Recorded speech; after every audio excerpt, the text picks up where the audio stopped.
Hello everyone, আসসালামু আলাইকুম। আশা করছি সবাই ভালো আছেন, সুস্থ আছেন, যে যেখানেই আছেন। আমরাও ভালো আছি, আলহামদুলিল্লাহ। নতুন দিনে নতুন আরও একটি ব্লগ শেয়ার করার জন্য চলে এসেছি। আজকে কি কি বাজার করে নিয়ে এসেছি সেগুলোই শেয়ার করব। রমজান মাস, তবুও কিন্তু অনেক খরচ, তাই না? আমরা জানি যে রমজান মাসে খরচ কম হয়, কিন্তু আসলে কি তাই? আমার মনে হয় অন্যান্য দিনের চাইতে বা অন্যান্য মাসের চাইতে রমজান মাসে খরচটা একটু বেশি। তো যাই হোক, আল্লাহর অশেষ রহমত, রহমতের মাস। অনেক আশা নিয়ে স্বপ্ন নিয়ে রোজা থাকি, নামাজ আদায় করি, কোরআন তেলাওয়াত করি, তসবিহ তেলাওয়াত করি, অনেক আমল করার চেষ্টা করি যতটুকু যা জানি। তো সবার রোজা কেমন কাটছে কমেন্টে জানাবেন। তো আজকে কিছু ফ্রুটস নিয়ে এসেছি, শাকসবজি নিয়ে এসেছি, মাছ মাংসও নিয়ে এসেছি, সেগুলো আপনাদের সাথে শেয়ার করব। তো যদিও রমজান মাসে আসলে বাজারে প্রচুর জিনিসের দাম, তারপরেও তো খেতে হবে জীবনের তাগিদে। তো আসলে বাজার করতেই হবে যত দামি হোক। আর এই যে কলা নিয়ে এসেছি। আমার ছেলে কলা একদমই পছন্দ করে না, তারপরও আমি তাকে চেষ্টা করি আর কি ধরে ধরে খাওয়ানোর। আর স্ট্রবেরি পেলাম, নিয়ে এসেছি। স্ট্রবেরি খেতে যে আমার এত ভালো লাগে, মানে আমি দেখলেই নিয়ে আসি। আমার খুবই ভালো লাগে খেতে। এটা জুস করেও খেতে ভালো লাগে, বা একটু লবণ হলুদ একটু মরিচের গুঁড়ো দিয়ে একটু একটু করে জাস্ট লবণ হলুদের সাথে ভরে নিয়ে খাওয়াটা খুবই ভালো লাগে, মেখে আর কি। তো নিয়ে এসেছি, ইনশাল্লাহ খাবো। অলরেডি খেয়েছি, খুবই মজা লেগেছে। তো এই হচ্ছে অবস্থা। বাজারে গেলে তো মনে হয় পুরাই আগুন। তারপরেও তো নিয়ে এসেছি। যেগুলো লাগবে সেগুলো তো আসলে আনতেই হবে। এরই মধ্যে আসলে অনেক সুখ। এই যে বাজার নিয়ে এসেছি, নিজে হাতে গোছাচ্ছি। কষ্ট হয়, তারপরেও কিন্তু এটা একটা অন্যরকম সুখ আমি মনে করি। নিজের হাতে বাজার করাটা অনেক, মানে স্বাচ্ছন্দ্যের একটা ব্যাপার। নিজের যেটা পছন্দ সেটা নিয়ে আসলাম। দামাদামি করে জিনিস কিন্তু আমার খুব ভালো লাগে। দেখে শুনে বাজার করে নিয়ে আসবো। হুট করে গেলাম, বাজার নিলাম, চলে আসলাম, এটা আমার ভালো লাগে না। আমি কয়েকটা দোকান দেখি, তারপরে আমি জিনিস কেনার চেষ্টা করি। এটা আমার ভালো অভ্যাস না খারাপ অভ্যাস আমি জানি না। আমি সবসময়ই দেখে শুনে বাজার করাটা খুব পছন্দ করি। সব দোকানে কিন্তু একরকম দাম থাকে না। তো দেখে শুনে নিলে জিনিসও ভালো পাওয়া যায়, দামেও একটু কম পাওয়া যায়।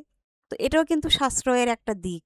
আমরা যদি ঘরে বসেও সাশ্রয় করতে চাই, এভাবেও কিন্তু সাশ্রয় করা যায়। যে বাজার করলাম, সেটা দেখে শুনে বাজার করলাম, কোথায় কোন জিনিসের দাম কেমন সেটা। তো আসলে সাশ্রয়ের অনেক দিক আছে, এটা বুঝে নিতে হবে, চিন্তা ভাবনা করে কাজ করতে হবে। আর প্রথমেই কিন্তু আমাদের ফ্রিজ চেক করে যেতে হবে যদি আমরা সাশ্রয় করতে চাই, যে ফ্রিজে কি আছে আর কি নেই সেটা দেখে তারপরে বাজার করতে হবে। কারণ আয় বুঝেই তো ব্যয় করতে হবে, তাই না? আমার আগে আয়ের দিকটা দেখতে হবে, যে আমার আয় কতটুকু, তারপরে আমি কিভাবে খরচ করব সেই চিন্তাটা পরে। আর আসলে আমরা সবাই সেভিংস করতে খুবই ভালোবাসি।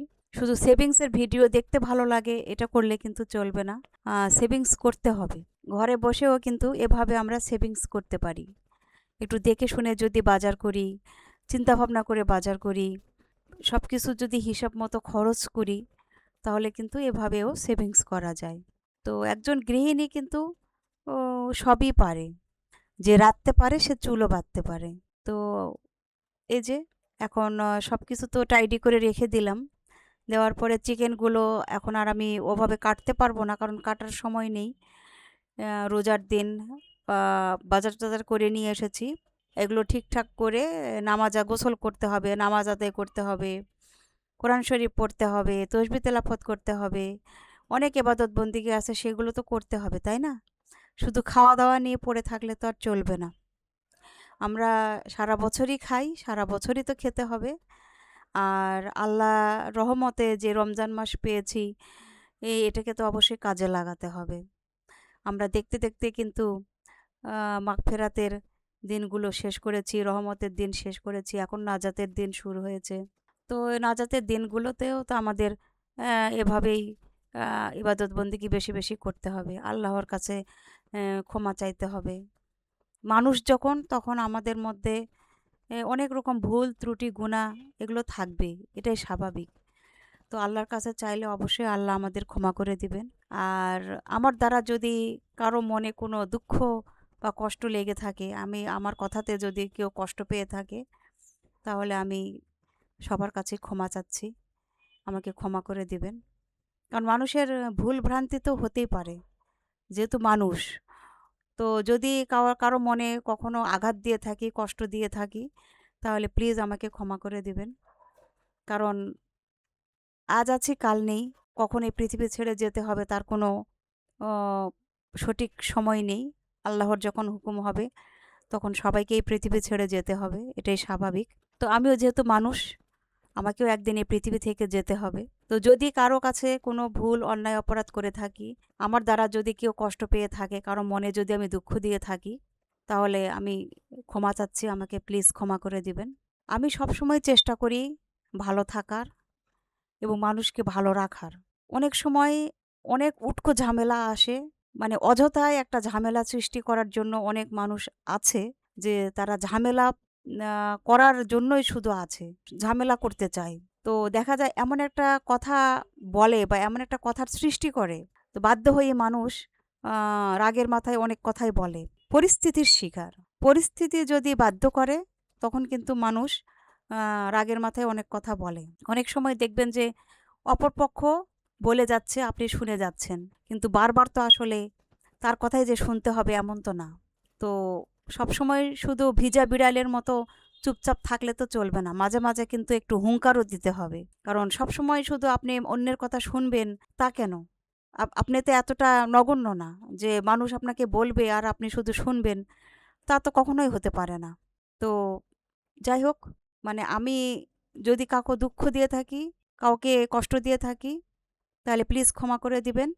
আর যদি কোনো সমস্যার সৃষ্টি হয়, তাহলে বুঝতে হবে যে অপরপক্ষেও নিশ্চয়ই কিছু বলেছে, এজন্যই সমস্যার সৃষ্টি হয়েছে। কারণ এক হাতে কখনো তালি বাজে না, দুই হাতই লাগে, আস্তেই হোক বা ধীরেই হোক। তালি বাজানোর জন্য কিন্তু দুটো হাতই দরকার। তো অবশ্যই কোনো সমস্যা সৃষ্টি হয়েছিল বলেই এই হয়তো অনেক কথারও সৃষ্টি হয়েছে। অনেক সময় এরকম হতেও পারে। তো যাই হোক, যদি আমার ভিডিও ও দেখে থাকে, তাহলে তো অবশ্যই বুঝবে যে আমি কাকে কথাগুলো বলছি। তো যাই হোক, অত কিছু চিন্তা ভাবনা করি না। আমার দিক থেকে আমার মনে হয় যে আমি ঠিক আছি। কারণ বারবার যদি কেউ আমাকে আঘাত করে, আমি তো তাকে কখনোই ছেড়ে দেব না, তাই না? তো একসময় না একসময় তো আমি তাকেও কথা শোনাবো। তো এই আর কি। হয়তো আমাকে এমন কথা বা এরকম ধরনের কোনো আঘাত দেওয়া কথা এর আগে হয়তো বলেছে। এজন্যই আমি তার পরিপ্রেক্ষিতে তাকেও ২ টা কথা শুনিয়ে দিয়েছি। এটাও হতে পারে, তাই না?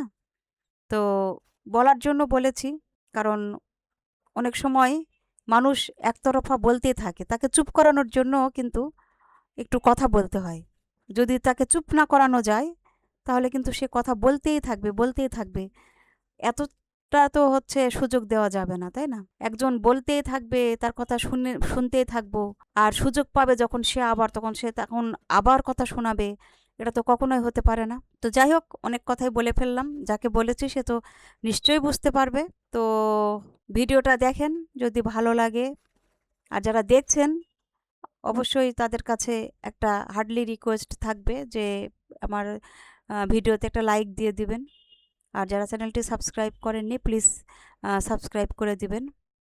আর যারা আমাকে অপছন্দ করেন, তারা অনেকেই অনেকেই বলতে একজনকেই শুধু পেয়েছি যে আনলাইক দিয়েছে, লাইক না দিয়ে আনলাইক দিয়েছে। কোনো ব্যাপার নয়, অপছন্দ থাকতেই পারে।